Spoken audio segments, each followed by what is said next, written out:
우리가 살아가는 이 시대가 지금 굉장히 혼란스러운 시대입니다.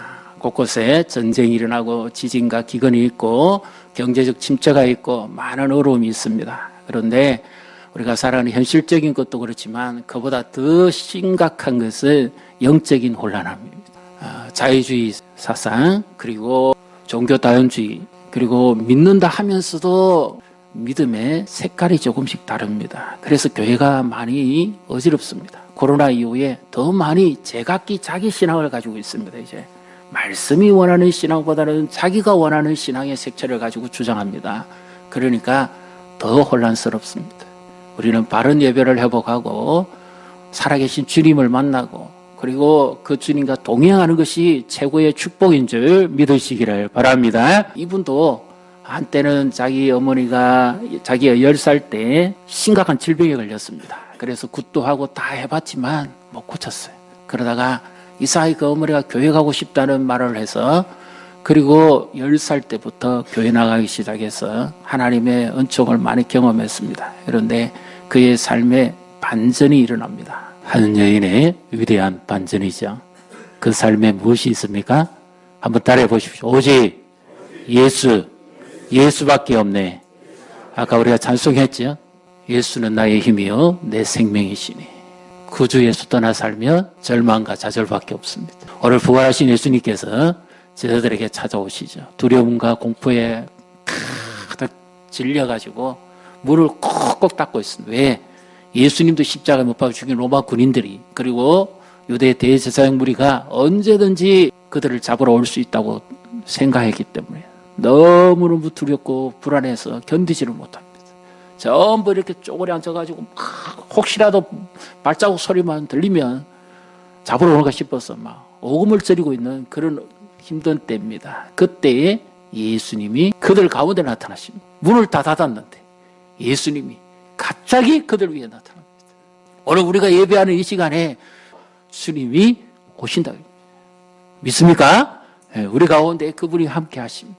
그러면서 제자들에게 모습을 나타내는 것만도 두려운데 어떻게 하십니까? 자, 19절 우리 같이 읽습니다. 이날 곧 안식일 첫날 저녁 때에 제자들이 유대인들을 두려워하여 모인 곳에 문을 닫았더니 예수께서 오사 가운데 서서 이르시되 너희에게 평강이 있을지어다. 아멘. 사실 그들이 그 문짝 문을 닫은 것보다 더 깊이 닫았던 문이 뭐예요? 마음문입니다. 두려움과 공포, 언제 죽을지 모르는, 언제 끌려갈지 모르는 그 상상이 그들을 더 짓눌리게 했습니다. 우리가 세상 살아가면서 여러 가지 어려움과 두려움을 느끼게 됩니다. 지금 이웃 나라는 지진이요, 또 다른 나라는 전쟁이요, 우리나라 미래는 어떻게 될지 여러 가지 생각해 보면 다 어렵고 불안하게 됩니다. 우리 자녀들은 어떻게 자랄지, 앞으로 어떻게 될지 우리 다 걱정합니다. 그런데 진정 누가 우리에게 평안을 주고 기쁨을 줍니까? 예수님의 능력을 체험해야 됩니다.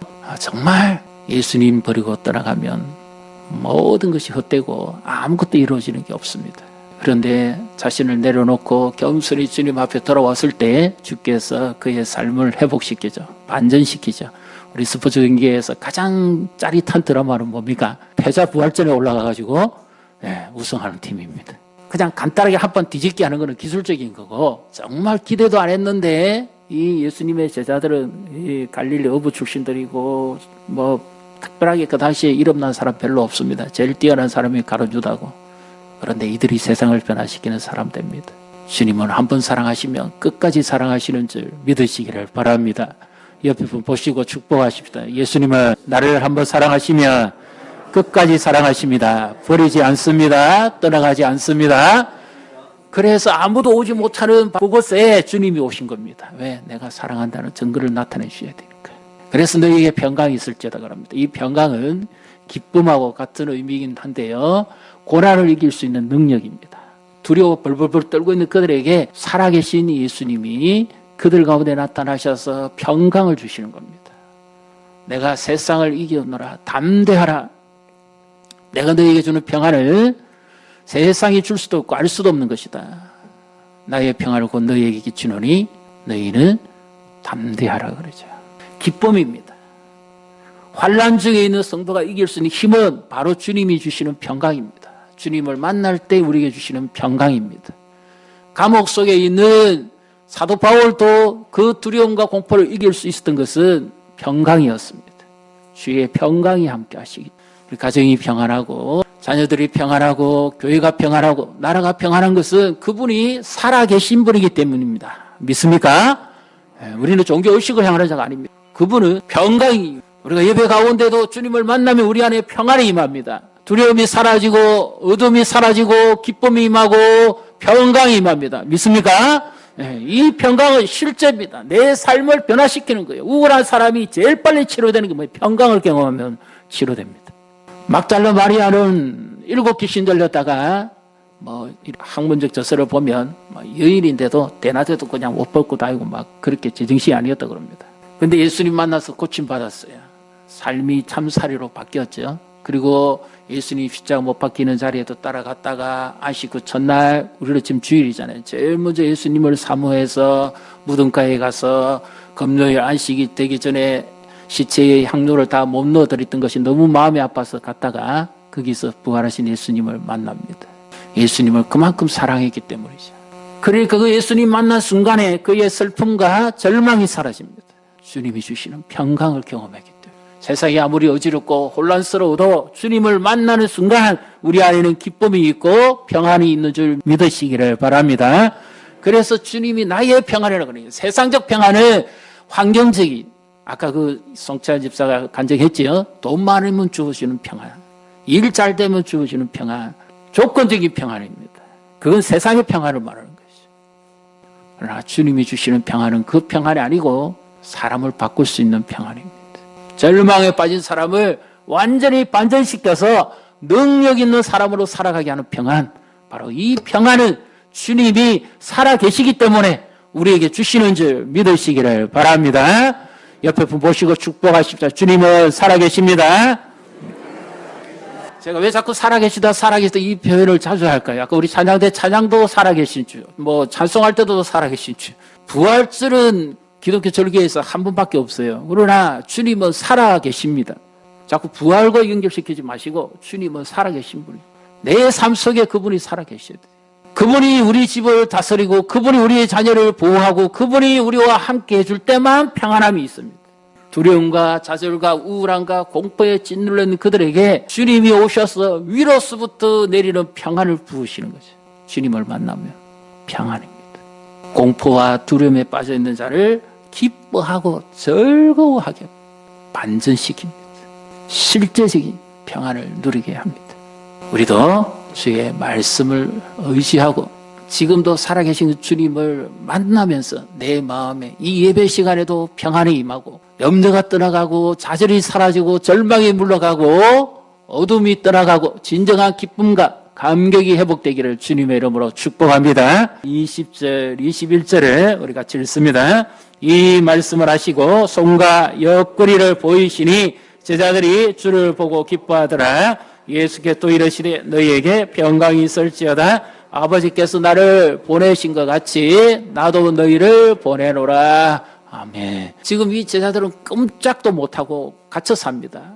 두려워서 불불불 떨고 있는데 어떻게 밖으로 나간단 말입니까? 주님께서 말씀하시죠. 평강을 주시고 기쁨을 회복시키고 난 다음에 그들의 소명을 다시 불러일으킵니다. 아버지께서 나를 보내신 것 같이 예수님이 소명자였고 하나님의 뜻을 이루기 위해 사셨습니다. 그리고 십자가 지시고 죽으시고 부활하셨습니다. 그래서 하나님께서 보내신 그 소명을 다하셨습니다. 그리고 이제 예수님이 도로 그 제자들을 능력 있게 해서 세상으로 보냅니다. 아버지께서 이 죄 많은 세상에 나를 보내시고 구원하게 하신 것처럼 나도 너희를 세상으로 보낸다는 거죠. 우리 그리스도인은 교회 안에 소금이 돼서는 안 됩니다. 교회 안에 설탕이 돼서 안 돼요. 세상의 소금이 돼야 돼요. 믿습니까? 세상에 나가서 영향력을 미쳐야 됩니다. 내 주변에 사람이 바뀌지 않는 것은 내게 문제가 있다고. 내가 소금이면 내 주변의 사람이 바뀌게 돼 있습니다. 내가 참맛을 낸다면 주변 사람은 그 맛을 느끼게 돼 있습니다. 내 신앙을 증거해요. 그래서 주님은 우리를 다시 회복시킵니다. 참맛을 내며 살게 하고 세상의 소금으로 살아. 썩어져가는 이 세상의 소금으로 맛을 잃어버린 세상에 참맛을 내는 사람으로 살아갈 수 있도록 양념을 치게 합니다. 그리스도인의 맛. 옆에 분 보시고 축복하십시다. 당신의 삶 속에 예수님의 맛이 납니다. 네.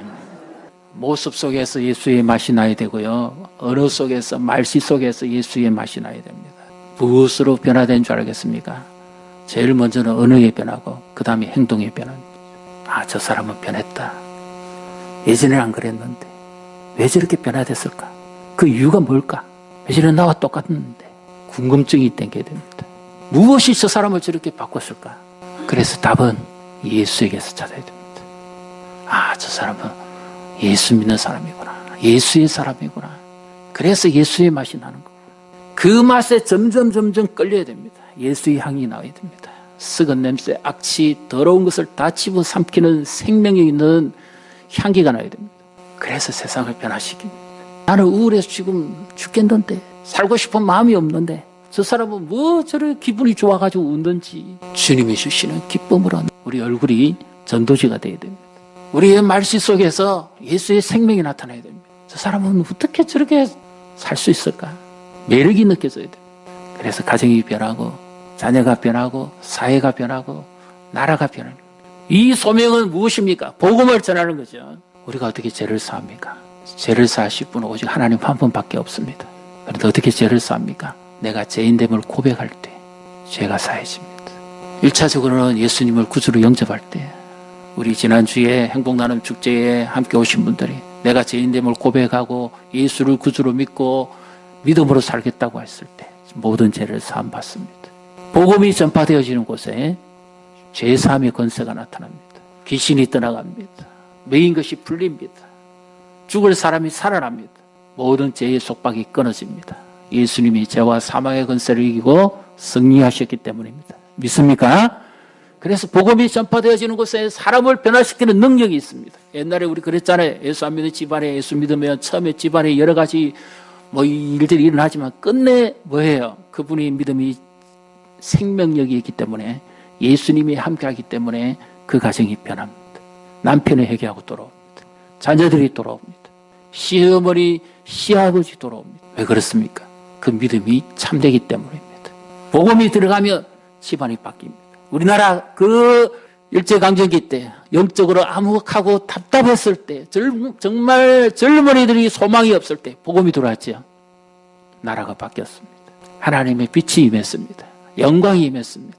복음이 들어가는 곳마다 변화되어지고 바뀌고 회복되어지고 완전히 새롭게 살아가는 거듭나는 역사, 이 반전이 일어나는 줄 믿으시기를 바랍니다. 옆에 분 보시고 축복하십시다. 복음이 들어가면 반전됩니다. 변화됩니다. 바뀝니다. 주님은 두려워 떠는 제자들에게 기쁨을 주시고 평강을 주시고 예수님의 실체를 보여주시고 그들을 뒤집었습니다. 더 나아가서 그들을 소병자로 살게 합니다. 복음을 전하는 자. 그런데 이 복음을 사람의 힘으로 전할 수 있습니까? 안 되죠.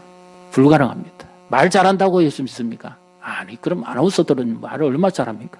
아니에요. 복음이 전파되어져요. 그래서 그 복음은 사람의 힘으로가 아니라 하나님 주신 능력으로만 전파될 수 있습니다. 자, 22절 우리 같이 읽습니다. 이 말씀을 하시고 그들을 향하여 숨을 내쉬며 이르시되 성령을 받으라. 자, 여기서 옛날에 우리 기도원에 가면 성령 받으라, 성령 받으라는 찬양이 참 많이 나왔습니다. 성령 누가 줍니까?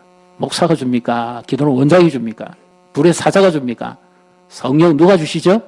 예수님이 주십니다. 여기 이 말씀은 창세기 2장 7절에 하나님께서 사람을 흙으로 지으시고 그 코에 생기를 불어넣으시니 사람이 어떻게 됐다고요? 생명이 됐다. 살아있는 사람이 됐다는 그 영혼을 불어넣었다고 말합니다. 지금 예수님께서 두려워 떨고 공포에 짓눌려 있고 꼼짝도 못하는 그들에게 복음을 전하라고 파송을 시키면서 성령의 능력을 불어넣는 겁니다. 이것은 사람이 주는 콕힘이 아니에요. 하나님만이 하실 수 있는 능력입니다. 믿습니까? 그래서 예수님께서 이 성령을 받으라 하신 것은 그분이 하나님이시라는 것을 증거하는 거예요.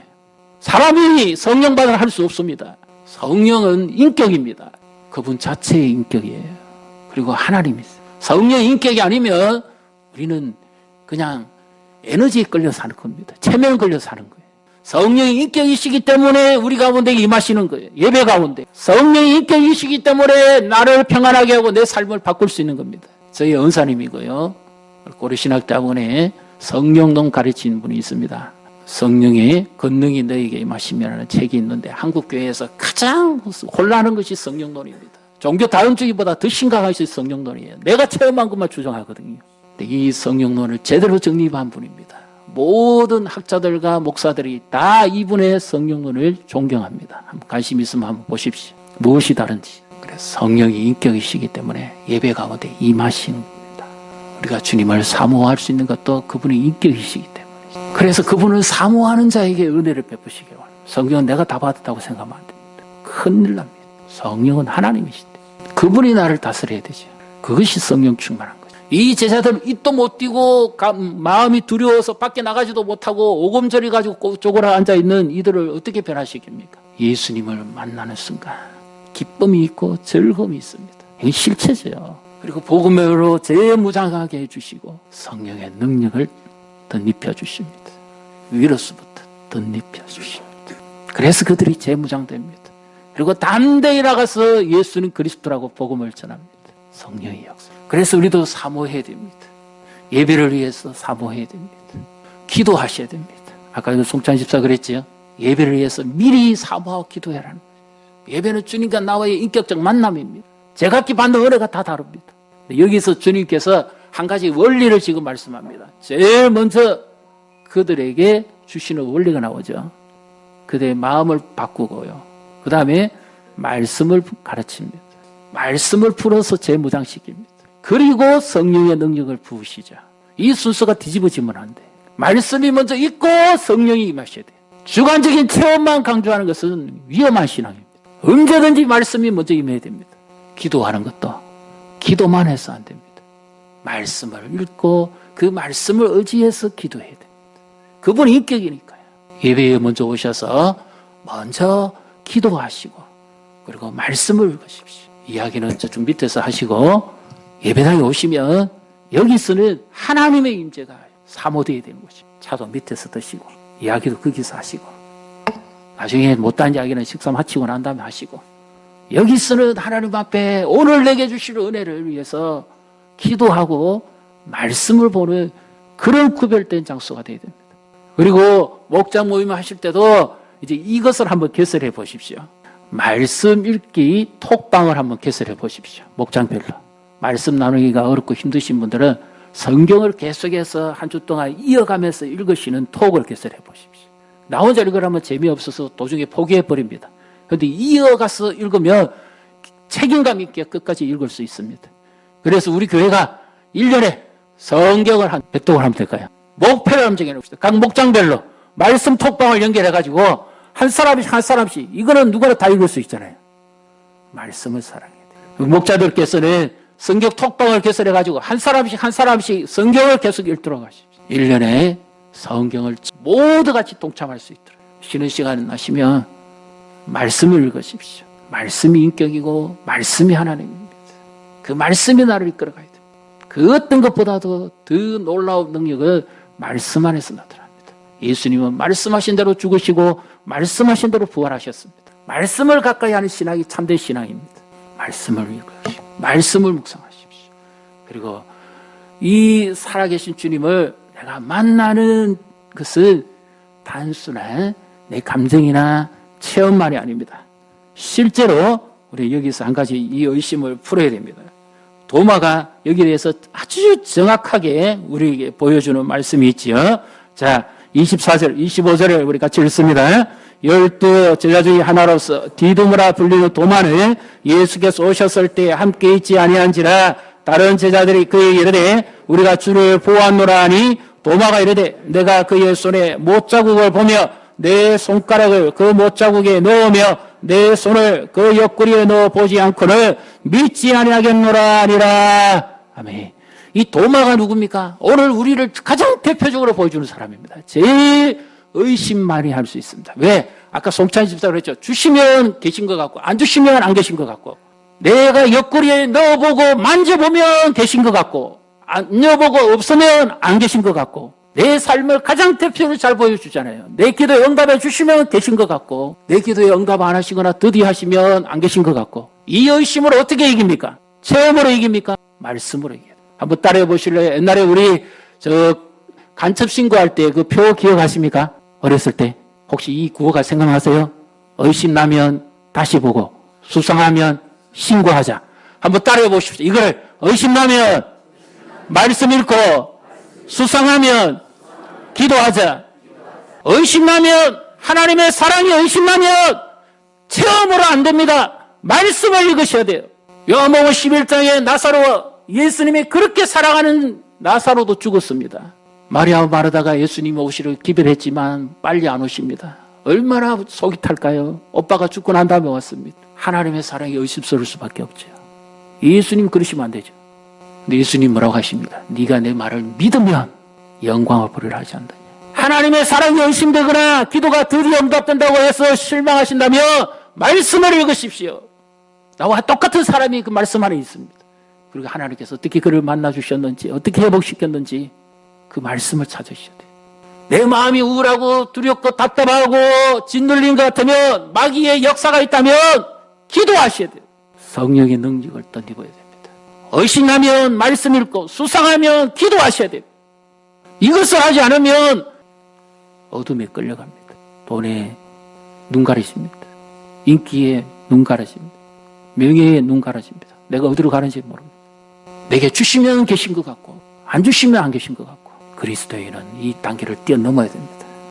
능력 있는 삶을 살기 위해서 그 주님과 함께 할 때 날마다 우리 안에서는 새로운 반전이 일어납니다. 믿습니까? 옆에 분 보시고 축복하십시다. 주님과 함께 할 때 우리는 날마다 새로운 반전을 경험합니다.